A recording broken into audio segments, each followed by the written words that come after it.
Hello everyone and welcome to my channel. My name is Georgiana. If you're new here, if you're new here, my name is Georgiana, and if you're not new and you're already subscribed, thank you so much for your support. Make sure you like my video so I know you liked it, and make sure you subscribe if you're not yet subscribed. So let's get into the video.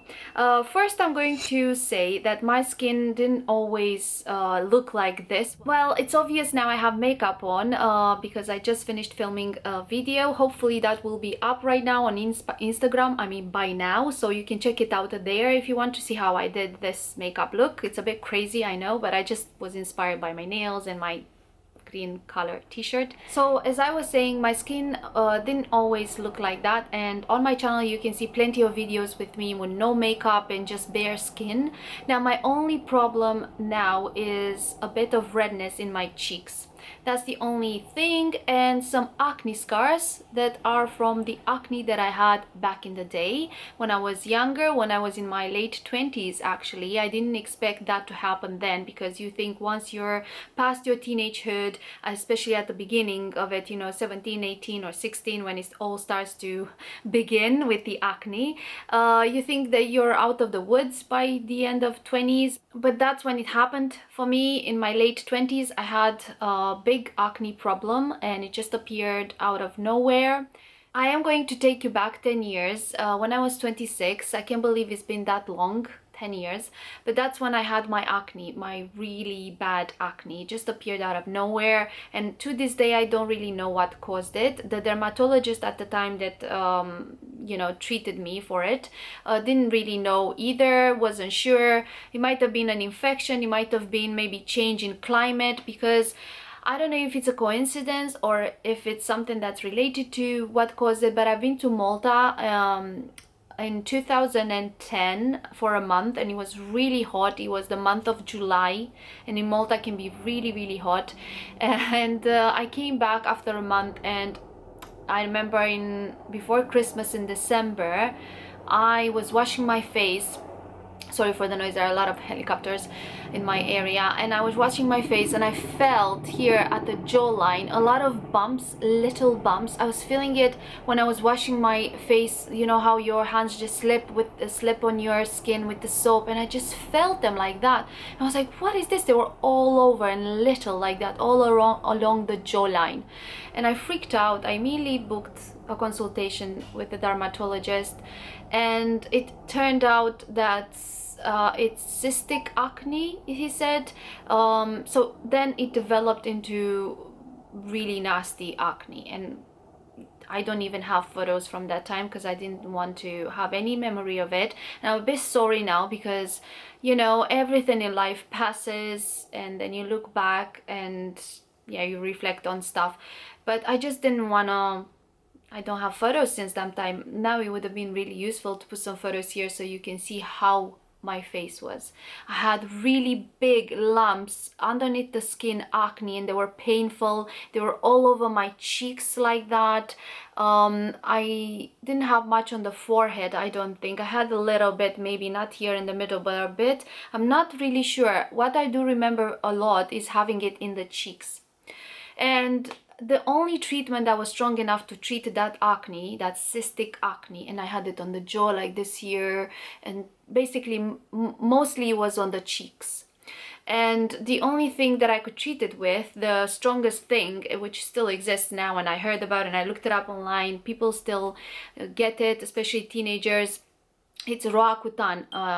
It's mainly known as Accutane in the States. I've noticed it's mainly known as that, as Accutane, but it's the same thing, Roaccutane, Accutane. So after a series of tests to see if I'm suitable to take this strong medicine, because he had such side effects, a long list of side effects. It was, I can't even show you in the screen. It was like really long list of side effects. I'm trying to see in the screen to see if I can show you, but it was like, if you have the leaflet, and once you unroll the leaflet, it was like a lot of side effects, including going blind and sudden death. Now I was still young and I really wanted to get rid of the acne, and I suppose I just thought to myself, I mean, hopefully I won't die from this pill, or I won't go blind, or all the other shocking side effects that this pill had I remember on the leaflet. I don't know if a leaflet of Accutane still looks the same nowadays if you would read the side effects, but I remember reading that and I was completely shocked that that can give you sudden death or going blind. These are the two main things that just stuck in my head, like stuck in my head, in my mind, as side effects. And I still went ahead with it and did it, and I was on Accutane for 6 months. And not only Accutane, but also some other pills that I was combining. Like I was saying, I was taking something flualuzole or something with F, something strong as well for infections, for treating it from the inside out.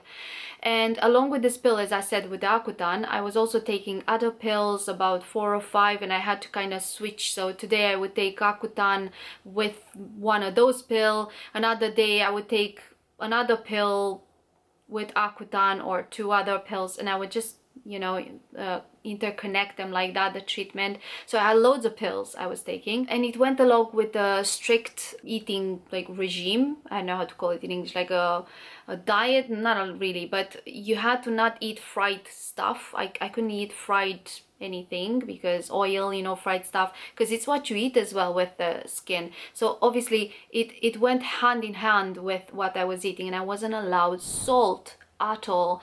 And until that point in my life, I didn't realize how important salt is in our food, on our food, and how nothing had any taste if it had no salt. And I'm talking about food, cooked food. It just had no taste. And the only way I could give my food some taste was with lemon juice. So if you cannot eat salt, just know that lemon juice really flavors food and gives you taste to your food if you put lemon juice. And I was eating grilled chicken. I remember everything was grilled or boiled or steamed, you know, or baked in the oven. So no fried stuff for 6 months at all, so this treatment could be more effective. Another thing, obviously I wasn't allowed chocolate or coffee or anything like that that would cause inflammation in the body, or because it helped this treatment, these strong pills, to have effect in my body and work their magic, you know, faster and get rid of the acne. And I remember having really dry lips. They were so dry all the time. My mouth would get dry. And the main thing that I ended up with, and to this day I'm prone to it, was depression. So until that point in my life, I didn't know what depression was. I didn't felt, I mean, depression. I knew what in theory what it means. I read about it, I heard about it, but I never experienced depression before. Yes, I was sad, you know, in my life I had sad moments, but not how I felt when I was on Accutane. So that was probably another side effect that I just thought, yeah, okay, I could die, I'll still take this pill. I could go blind, I'll still take this pill because I want to get rid of Accutane. I could get depressed, well, you know, I'll be a bit sad or something, whatever. I didn't know what that meant, but anyway, I was very depressed. It affected my mood. This is the main things that stuck with me about my experience with Accutane and that period in my life when I had that really bad acne. I really want to thank my friends, if they're gonna watch this video, my friends back in the day that would really try and get me out of the house, to do stuff together, to go to the mall or to go to do anything, go in a park or have a walk or something. I just wanted to lock myself in the room. I just wanted to be alone all the time and just to be sad that I have acne. I remember there were days when I would look in the mirror and I would just cover my cheeks like that and look in the mirror, and I would imagine that under my hands it's clear skin, and I would try and kind of, you know, when you try and look through stuff, you know, just look through things and imagine. And I would imagine my skin being clear again. I would visualize it. I would want it so bad.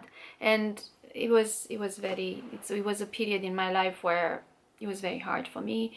I didn't want to be seen like that. Just a few people know how I looked then. My closest friends and my work colleagues probably, because that's another thing. I had to go to work and I couldn't wear any makeup. That's another thing.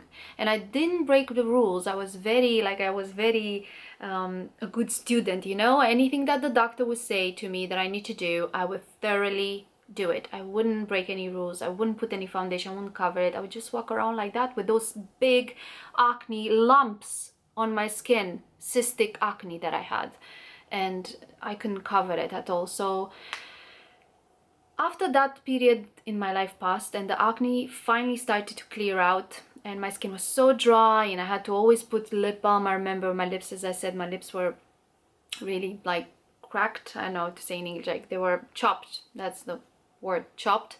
And I was dry all over. I had to always wear in my bag, I remember I had lip balm and a moisturizer for my hands. And I remember my scalp, my hair was voluminous though, and I didn't have oily roots anymore. My hair wouldn't get oily at the roots so much because this pill would like dry me up from the inside out. So the only benefit from that pill, obviously the acne cleared, and that's the biggest thing. That's it's a benefit, of course, but also my hair was flourishing. Like it was voluminous and thick, and I don't know, it just, my hair was the only, you know, thing on my body that benefited, aside from getting rid of the acne, of course, but you know what I mean. So after I finally had my acne clear out, I remained with some scarring. So I still have, and I have a mirror here in front of me, and I still have some scars. Maybe sometimes when I turn my head in some videos, if you are a subscriber, if you watch me, thank you so much. Sometimes maybe you can see them when I turn my head, you know, or the light hits me in a particular way. I do have a bit of scarring where the worst acne was, and I have here, I don't know if you can see them, 1, 2, 3. I don't even want to count them, to be honest. I never did. I made peace with them. First I was still, you know, I was like, oh, I wanted to treat them, and I didn't manage to do that. That's a different story. With laser I wanted to treat them, but I didn't manage. And then I thought, it's just part of me, you know. I'm actually very lucky because some people remain with more acne scars than this, and I am very lucky that I only remain with this. And I also have a few like there, but you can't really see them very well now because I have foundation, I have bronzer, I do my makeup, you know, I cover stuff, but even with no makeup, actually they're pretty good. You can't really see them that much, and that's why I'm so strict with my skincare routine. Now you know a bit about the background of my skin, if I can say that. So yeah, I have a few acne scars here and there, and maybe underneath here, but who looks under my jaw really? But you can't really see them unless you really look and you really turn my head and the light hits it, you know.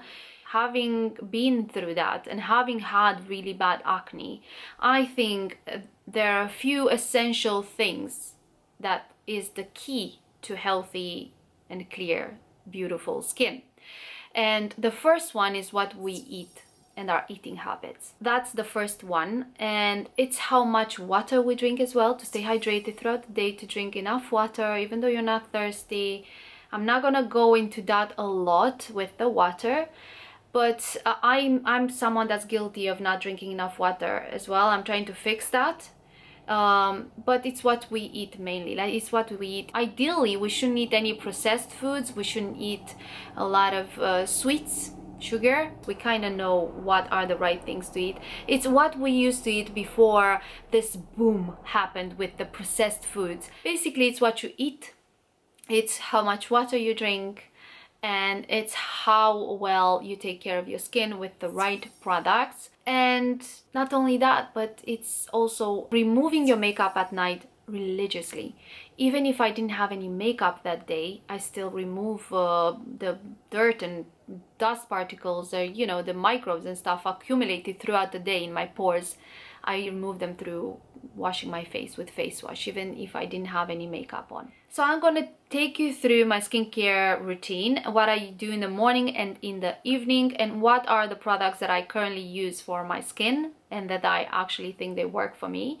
First of all, I have combination skin. My T-zone gets slightly oilier throughout the day, and the rest of my face, which is the cheeks, are on the dry side. So in the morning when I wake up, I obviously wash my face and I use Cetaphil. That really works for me. It's for combination skin, it's really good to use a gel type of face wash. Not something to strip your skin completely of all the oils, but not something very hydrating either. I don't think, this is just in between. For me it works, and I keep on repurchasing, and that's the only thing I use for months since I discovered this Cetaphil.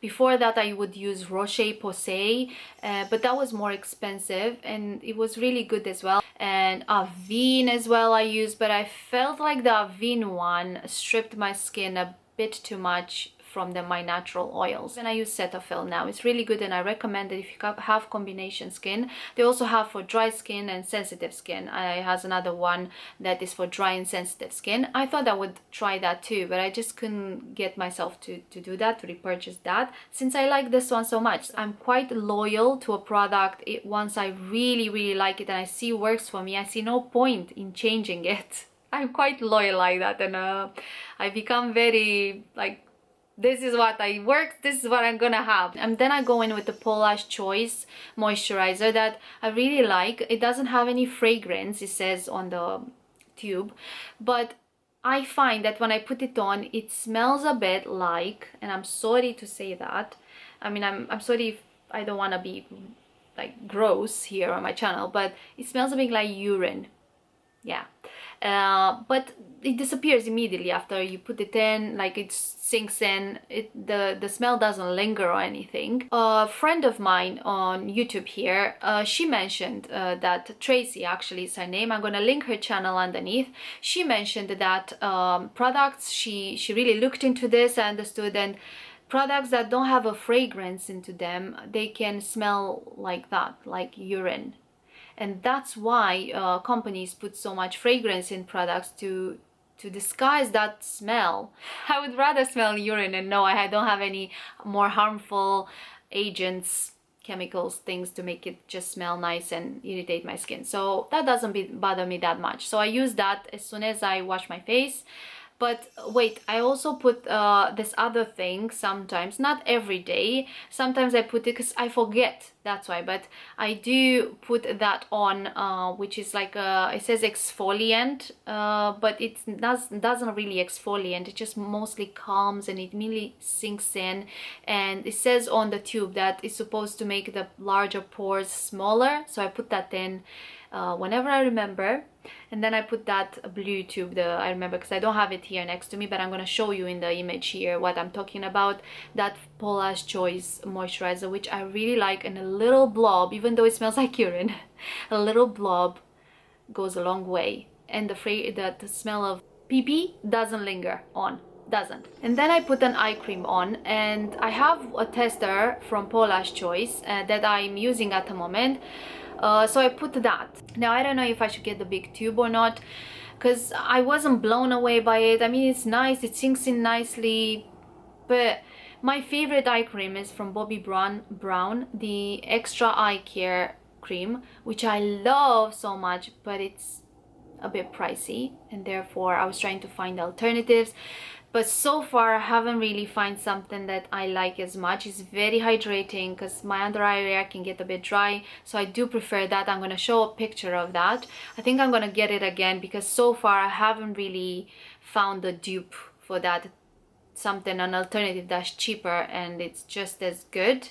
So if you know anything about that, let me know in the comments below, because I am on the look for a eye cream that's just as good as that and a bit cheaper, you know, because it's about 40 something pounds. But it does last me a long time, because you don't need a lot.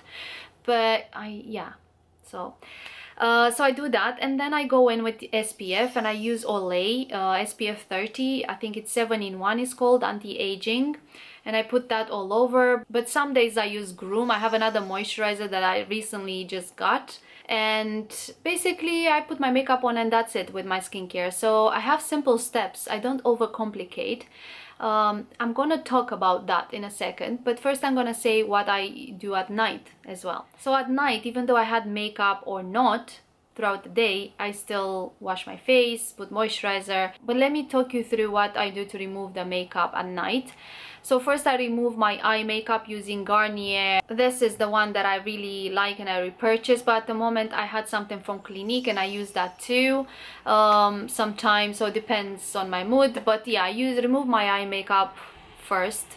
I do prefer to do that instead of going in with a cleansing balm over my eyes and rubbing and getting oil into my eyes. I just want to do that properly using a micellar water, and then I go in with a cleansing balm. And at the moment I have a few cleansing balms, and depending on my mood again, I just choose one of them. I really think that this Clinique one is really good. It's running low. I think I have another smaller box of this, a tester that came along with this big one, so I'm going to use that as well before I repurchase another one, because it was really good. This cleansing balm, I recommend it. It has no fragrance. It's really good. I liked it. And after I finish with the cleansing balm, removing everything, I put the moisturizer, again Paula's choice, and I'm gonna show you in the screen here how it looks like. I really like it. It has no fragrance, not even pee-pee smell, nothing. No fragrance, and it has a different texture than the blue tube from Paula's choice.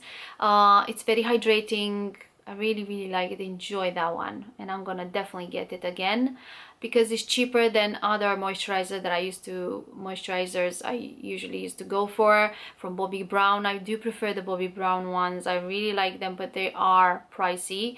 The only one that I'm willing to spend again for my under eye care, it's the Extra Eye Care. Is that how it's called? Extra Eye Bobbi Brown, that one that I love.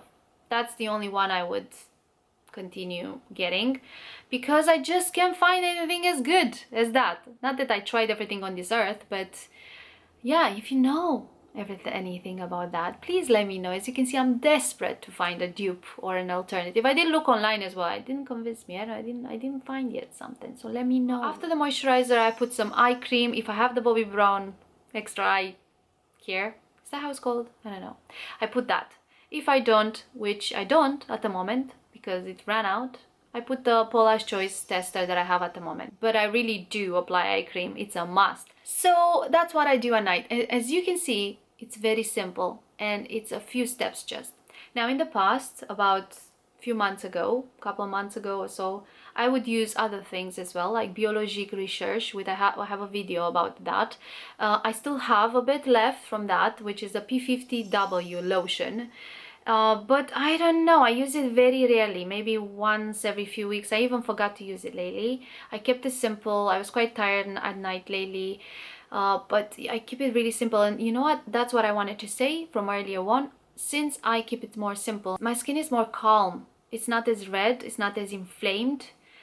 But I don't think it's just the products. These products are really good. They work for my combination skin. I recommend them to anyone that has combination skin. You could try them. What works for me doesn't necessarily work for someone else with combination skin. That's another thing I could think probably, but you can try, you know, you can try and see, because they are good and they work for me. It's not just products, it's not just miraculous masks or miraculous products. It's no such thing. It's only consistency with removing your makeup at night and using the right products for you, keeping it simple, not putting this serum and that exfoliating thing.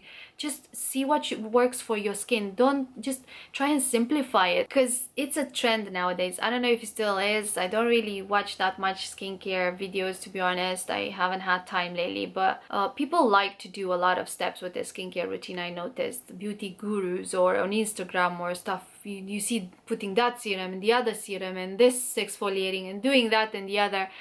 Just simplify it, because by having the right products, and just simplify it with the right products and what you eat and exercising and, you know, trying to not eat too much sugar and sweets and processed foods. My camera keeps switching off, so I was saying that I'm a firm believer of consistency and prevention. So no matter how tired you are at night, just wash your face, remove your makeup properly, wash your face. Even if you didn't have any makeup, just wash your face with the right product for your skin type and put the right products on. Even if you keep it simple, just a moisturizer and an eye cream, and it makes all the difference. Thank you so much for watching this video. Let me know what other videos you would like me to make. Say hello in the comment section, or let me know about your skincare routine, or if you've been with Accutane as well through that journey. Let me know, I would like to know. And I hope you subscribe to my channel if you're not yet subscribed, but if you are, thank you very much, and I'll see you in my next one. Bye!